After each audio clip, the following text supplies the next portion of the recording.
Assalamualaikum warahmatullahi wabarakatuh. Perkenalkan, nama saya M. Ikhlasul Amal, NIM 211 kelas 20 manajemen karyawan 1 semester 3 mata kuliah Al-Islam, studi Al-Quran.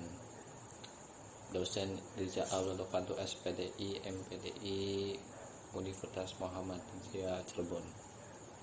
Saya akan memperkatakan tentang harta milik Allah Subhanahu wa Ta'ala sebagai berikut. Harta merupakan kebutuhan inti dalam kehidupan di manusia. Manusia tidak bisa berpisah darinya. Manusia termotivasi untuk mencari harta demi menjaga eksistensinya dan menambah kenikmatan materi maupun non materi.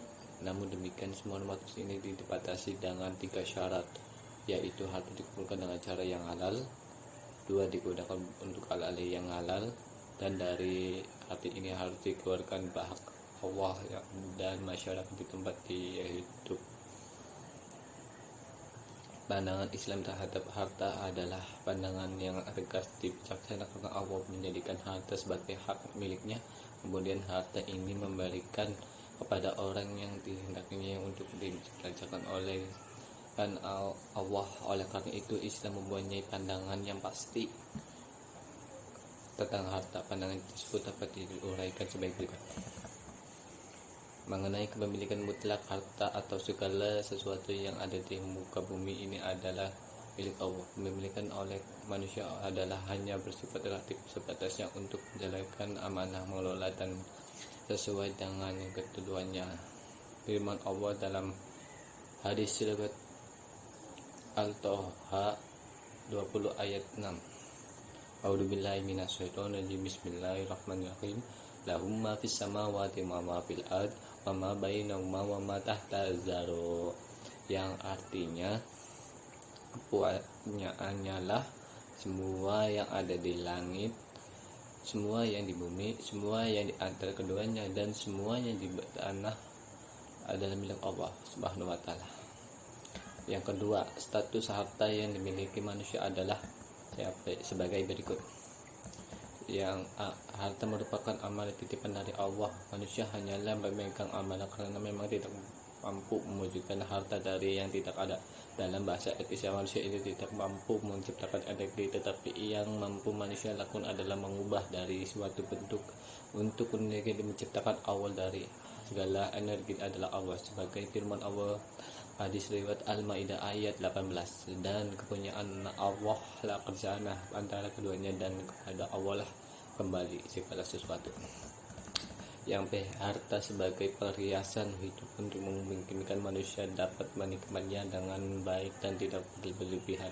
Manusia mempunyai kecenderungan yang tengah kuat untuk memiliki, menguasai, dan menikmati harta. Firman Allah dalam hadis riwayat Ali Imran ayat 14.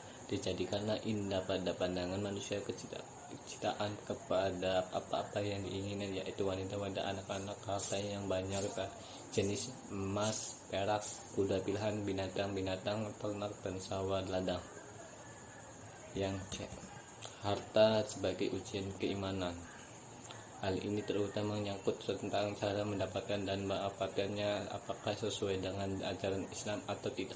Hal ini sesuai firman Allah dalam hadis riwayat Al-Anfal ayat 28. Dan ketahuilah bahwa hartamu dan anak-anakmu itu hanyalah sebagai cobaan, dan sesungguhnya di sisi Allah Subhanahu wa Ta'ala pahala yang benar.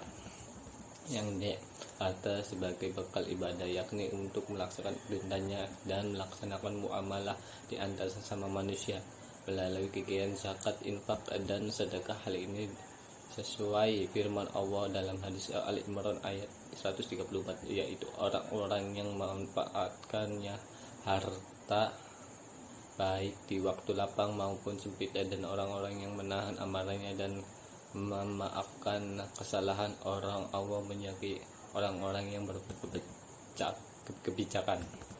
Yang E, cara memperoleh harta juga diatur sedemikian rupa sehingga ada beberapa etika dan hukum yang patut diperhatikan di saat mencari nafkah ataupun bekerja. Demikianlah Pemilihan harta dapat dilakukan dengan berbagai macam, antara lainnya usaha atau mata pencarian yang halal sesuai di antara aturan Allah.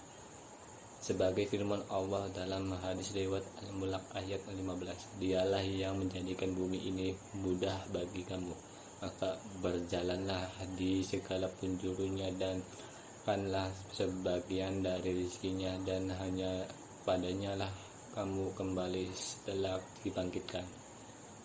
Sekian dari saya tentang materi tentang harta milik Allah. Bila kalau ada kesalahan sengaja maupun tidak sengaja, mohon maaf sebesar-besarnya. Sekian, wassalamualaikum warahmatullahi wabarakatuh.